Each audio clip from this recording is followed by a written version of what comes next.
Good morning, Tissa. Great to have you on our program, The Business Detective. My first question to you is Sri Lanka is facing the worst economic crisis since independence. How do we get out of this crisis without destroying our future? It's a question that is being asked by everybody, but nobody has come up with a solution. So how do we get out of the crisis? Everybody has to give up complaining and start working towards progress. Now, this is a country that has been crying, saying that we have nothing, we have nothing, we have this, we have queues. I mean, these are all bungling by the people in power because they believe in soothsayers and not on technology. So all these things could have been avoided if the planners and the rulers of this country use technology or I don't say artificial intelligence, but they must use intelligence of available data and foresee. I mean, this type of thing was predicted in most parts of the world that there is a crisis going on, and especially with Russia and Ukraine coming in to conflict. This has affected almost every part of the world. So, not giving excuses, but then we should have gone ahead and predicted now. We are running short a lot of things, or we ran short a lot of things, and then all these things could have been predicted because there were some people, not soothsayers, but those who are involved in the business and involved in technology, predicting this, and nobody took any notice. Now, see, even the floating of the dollar, after the floating of the dollar, now people are saying this should have been floated 8 months ago. Some people are saying this should have been floated maybe 1 year ago. I went on public media and said, float the damn thing immediately. And the next day it was floated. So things like that had we foreseen, and then economically or economists, we have so many pundits in this country who don't talk on the subject that they are expected to talk on. They talk on other people's subjects. So that's where we are a failed nation. Even people in governance, they become better governors when they are in opposition than when they are governing. So this is a nation that is always advising others what to do, but we never perform.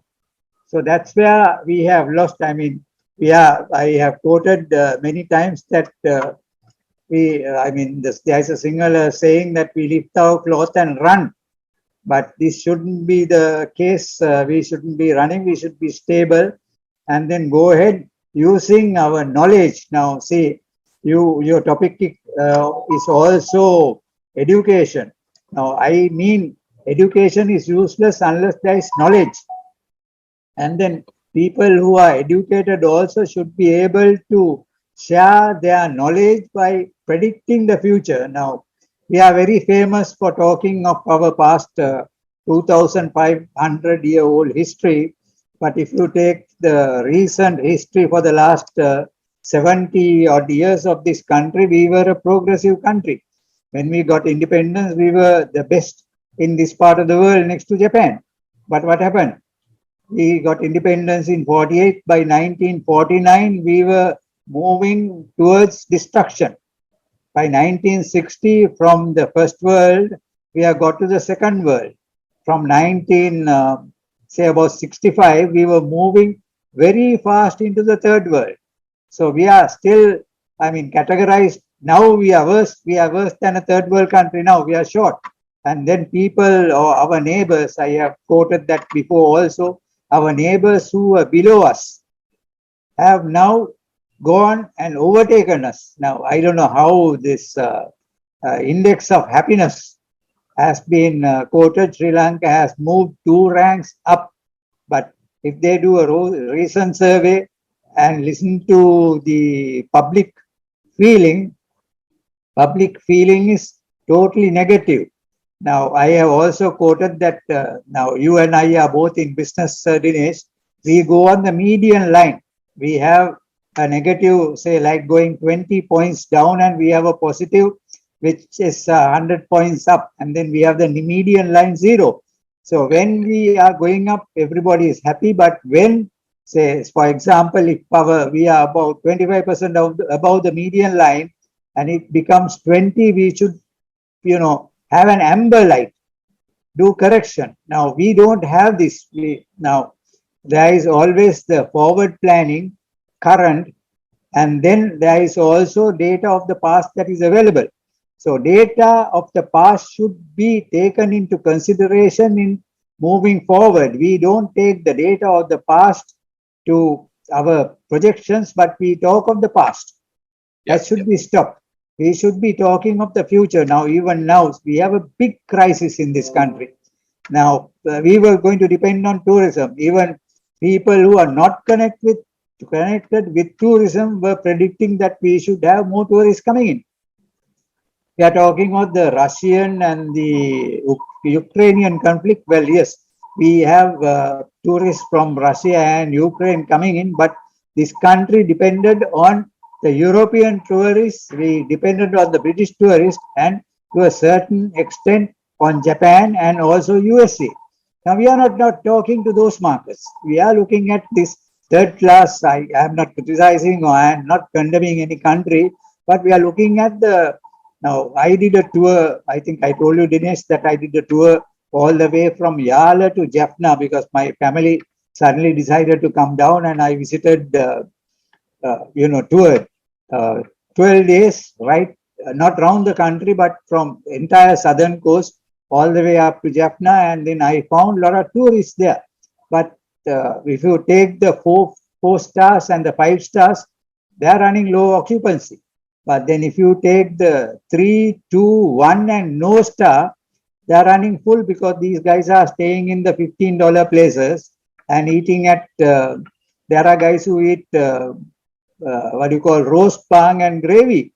That's also an adventure. When I visit various countries, I go and eat that country food. I go to wayside boutiques and then eat. Not that I don't have money because most of my trips are hosted by some countries in 5, 6 or 7 stars.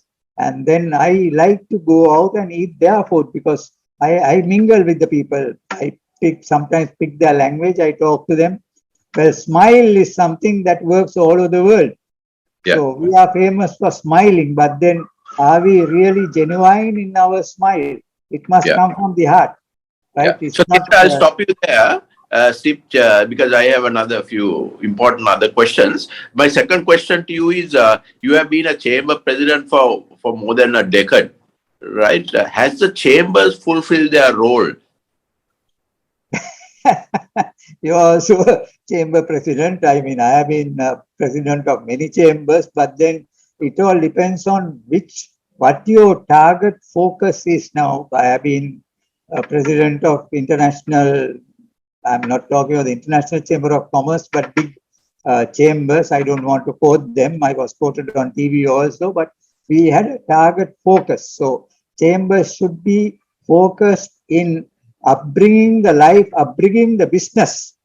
I had organized various foreigners who are experts in their particular field to come and address the public through the chambers or chamber members as well as public. I had a when I was a president of one of the global, number 1 country in the world, I got on a foreign expert and his time given was 8 o'clock. I was the first to start breakfast meetings in this country. And we had catered for 800 people, 1,000 people paid and came in. At that time, hosting a meeting like this, breakfast meeting was only 300 rupees at the best 5-star in the country. But we had so many people coming in there for 1 hour, just a 1 hour meeting. So the objective of that person also presenting at the meeting was upbringing life. To upbring life, you have to upbring your business and employ more people. Now, say for example, Dinesh, there is a severe shortage of labor in this country. If you take most of the industry, I was hosting another big, champion of industry for dinner day before yesterday. He and his wife, me and my wife, and then his wife was saying that they are providing accommodation, air-conditioned accommodation, all those things for the staff. They can't find staff. Now we have no problem of unemployment in this country. Everybody is employed. I mean, you walk the streets at 4 o'clock in the morning. When you do a run in the morning, guys are working, cleaning the streets.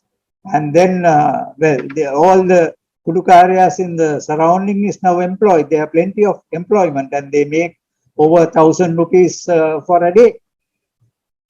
Okay. Right. So that's the kind of thing that is there in this country. So we need to have the right person in the right position with the right type of thinking.